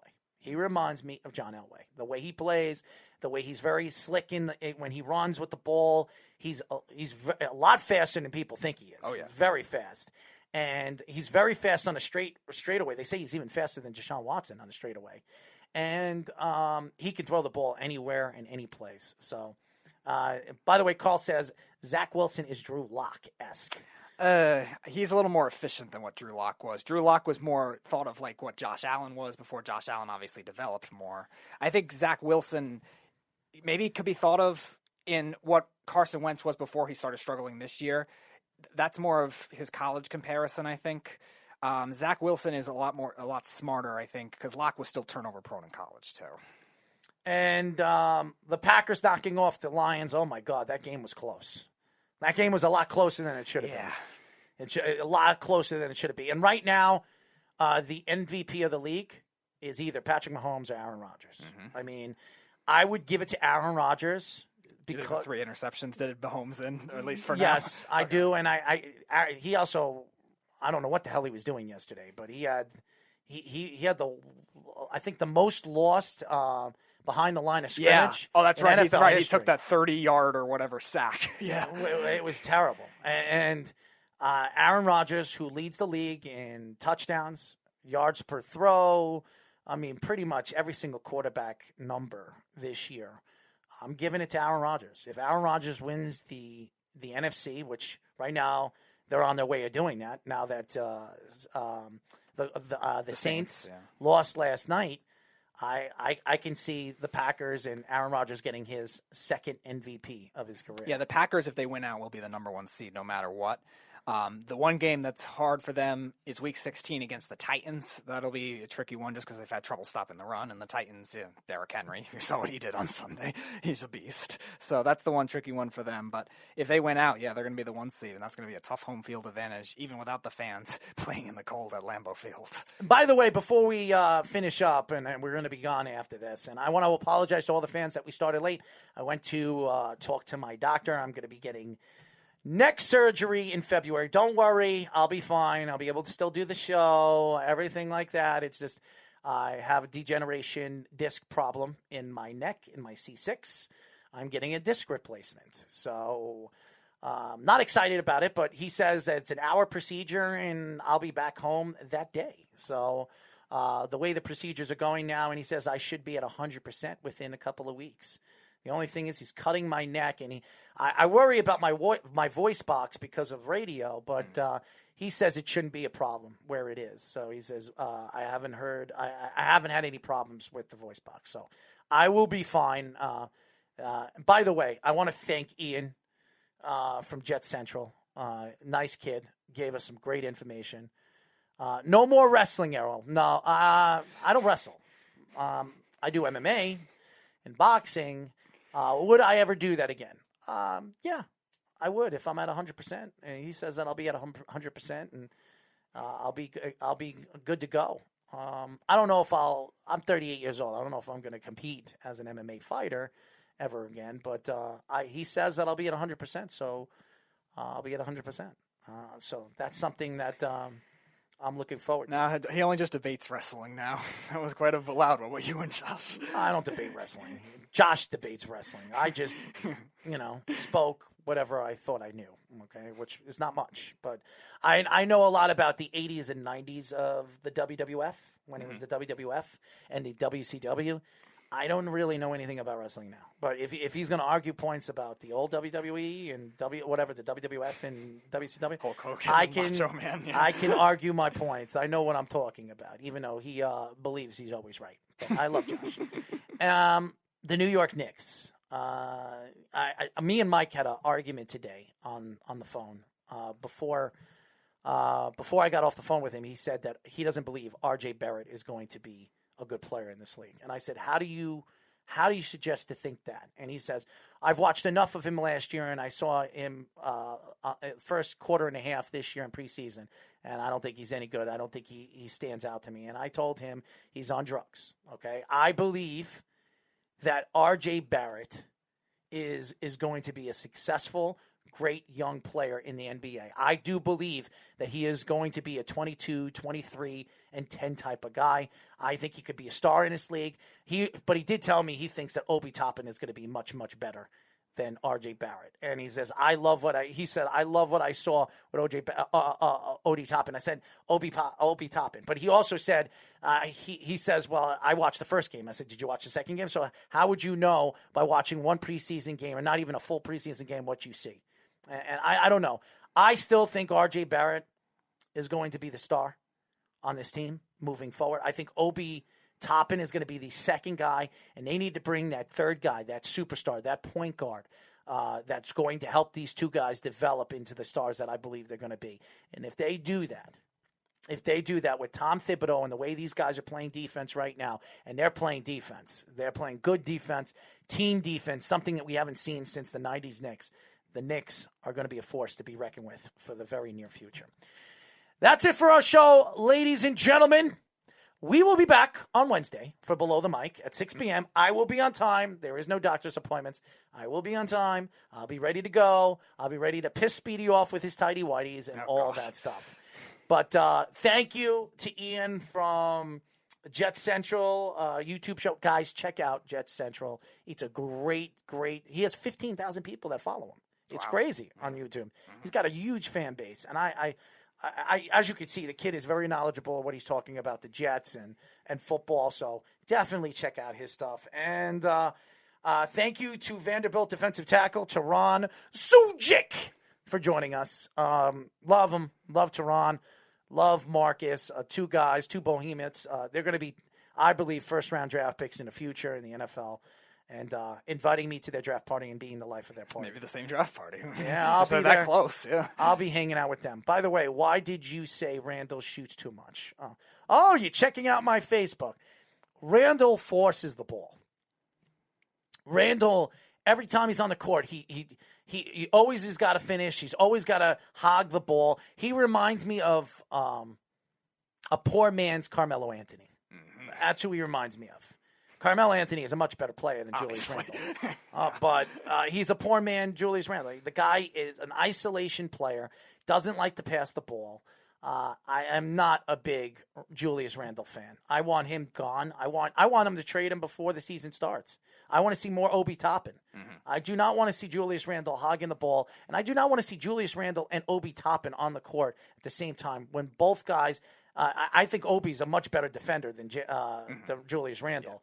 But I don't want to see two guys that are one kid that is 22 years old trying to figure things out as a defensive player in the NBA under Thibodeau, and having Julius Randle out there who couldn't stop me and Speedy on the court. And Toppin's also a great passer too, so you don't want to have a ball stopping type guy like Randle hindering that too, because we saw Toppin makes very, very good passes, especially out to the perimeter in the preseason so far. Yeah, I think Toppin's going to be a star. He's going to be a fun player to watch. He is, when he figures things out, and you can see he still hasn't figured it out. He really hasn't. I mean, first of all, he's asking for the ball behind the 3-point line. This is a big man. This is a 6'9" guy, power guy that gets into the paint. You need to get him on the, you need to get him in the paint. You need him to dominate the way he dominates. And we've seen bits and pieces of Obi. I'm looking forward to watching Obi Toppin play an 82-game season and seeing, how his development starts to grow as a player in the NBA. When that happens, I think we're going to see a very big-time young superstar. And he's already pretty well-rounded and experienced to begin with. He's not raw like a lot of these 18-year-old, 19-year-old players that come out of the draft. And I even said a couple of weeks ago when he was drafted, I think Obi Toppin, when it came to college basketball this year, arguably had the best basketball IQ among any players in this year's draft, too. He's a smart guy. He knows what he's doing. And, again, well-rounded prospects are always good ways to start because you obviously don't have to groom everything if you're a coach. Going to be very, very exciting season for the Knicks. They're not going to win that many games. They're going to win they're probably going to win about, I would say, on a good season with Tom Thibodeau, they win 20 games. That's where I see them winning. If there is 80 games, right? 82 games this year? Have they cut it down yet? I don't think so. I think that's still the plan to play 82 games. If it's 82 games, I say the Knicks win no more than 22 games. That's where I think. I think the Knicks will be a top 5 pick. With the way the draft lands, there's a lot of good players coming out of this year's draft. It's going to be very interesting, and the Knicks could get their point guard of the future in the draft. I would not spend the money on a veteran player that you're going to overpay for. That's it for our show. We'll be back on Wednesday. Until then, this is Errol Marks and Speedy Petey. Tidy Whitey, mighty man. Tidy Whitey, mighty man. That's what we call him. Tidy Whitey, mighty man. What do you think, Matt? Speedy? No. Tidy Whitey, mighty man. Inaccurate. Tidy Whitey, mighty man. He's Tidy Whitey, mighty man. What do you think? I don't know. Anyways, that's it for our show. What is that, 20-62? Good Lord is right, Carl. That's it. Good night, everybody. It's the Worldwide Sports Radio Network.